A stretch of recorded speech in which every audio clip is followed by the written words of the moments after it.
Hello, my name is Carl. I am a paediatric emergency medicine doctor. Today we are going to talk about neurodivergence. This talk is intended for healthcare staff looking after children. It should take about 10 minutes. For additional resources, please see the links in the description. So what is neurodivergence? The term emerged in the 1990s. Since it has become recognized that this group of conditions does not necessarily represent a disability, but instead a series of cognitive differences that can be celebrated. They are not flaws to be fixed. Simply put, neurodiversity refers to natural differences in the human brain regarding sociability, learning, attention, mood, and other mental functions. These variations are not inherently pathological, they are just diverse. Neurodivergence represents a minority, an important minority, but a minority nonetheless, of the general population who are otherwise described as neurotypical. The term allistic refers to someone who is not autistic. Of course, these distinctions are not always black and white, and there are many shades of grey. It is estimated that at least 1 in 7 people are neurodivergent, though this number may be higher. That means for this group of people, their brain functions, learns, and processes information differently. Neurodivergence includes a range of conditions, including attention deficit disorders, autism, dyslexia, and dyspraxia, amongst others. Whilst these conditions may make certain tasks more challenging, they may also provide a person with additional strengths. For example, Cher, Albert Einstein, Pablo Picasso, and Billie Eilish were all neurodivergent. So why does this matter? Unfortunately, many people with neurodivergence experience stigma, prejudice, and poorer health outcomes. Men with learning difficulties may live on average 23 years less, women 27 years less, and men and women together with autism live 12 years less on average. Importantly, many of the causes of this excess morbidity and mortality are either treatable or entirely preventable. When we look at children, we see a disproportionately large number of children with learning disabilities represented in the total number of child deaths. Over years, we are beginning to understand the reasons for this, learning themes from the National Child Mortality Database. So what are these themes? What can we do better? Theme 1. The recognition of deterioration in this group may be more challenging. Their response to illness might not be typical. They may not localize pain typically. They may not mount a fever. They may have a higher amount of associated complex health needs. Professionals may misjudge their baseline. They may feel nervous in their assessment, and historically they have not had a great deal of training in this area. Lastly, we all work in time-pressured environments, and often these children may need a little more consideration.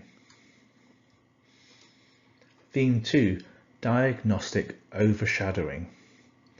For example, a nurse may misattribute a child's floppiness and lack of communication to their Down syndrome, when in fact this is unusual for them and they have instead an early infection. Another example, a doctor may determine that a child with learning difficulties has increasingly challenging behaviour because of their neurodiversity, and may inappropriately prescribe a sedative medication, instead of identifying the fact that that child is in pain caused by a dental abscess that needs treatment. Third theme, the A&E environment itself. We know from listening to parents and children that many report noise, bright lights, and overstimulation inside our emergency departments. Sitting still can be very hard for some. Being quiet can be challenging for others, and families often report feeling judged when their children are noisy. Of course, the elephant in the room is time. To overcome these obstacles typically takes time. However, spending a little extra time to understand these personal differences and make adjustments largely saves time in the longer run and avoids potential emotional dysregulation for these children from long, uncomfortable waits in A&E. What else can help? Do visit this excellent resource from MenCap that explains what reasonable adjustments for patients are possible. Also recommended is this YouTube video from Cardiff and Vale University Health Board that describe how to help a stressed neurodivergent patient.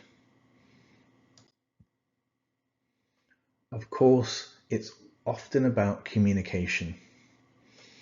Do you understand your patient? Does your patient understand you? This information includes thoughts, ideas, and emotions, and the communication has to go both ways. Healthcare passports can sometimes assist in supporting a patient with a complex background, so they do not have to repeat information to each and every professional. Here we have an example of a now and next approach communication tool that helps provide structure to a patient's visit, increasing predictability and thus reducing anxiety for those who favour routine. Some children can feel overcrowded. Allow space. Others may rush up to you for physical contact.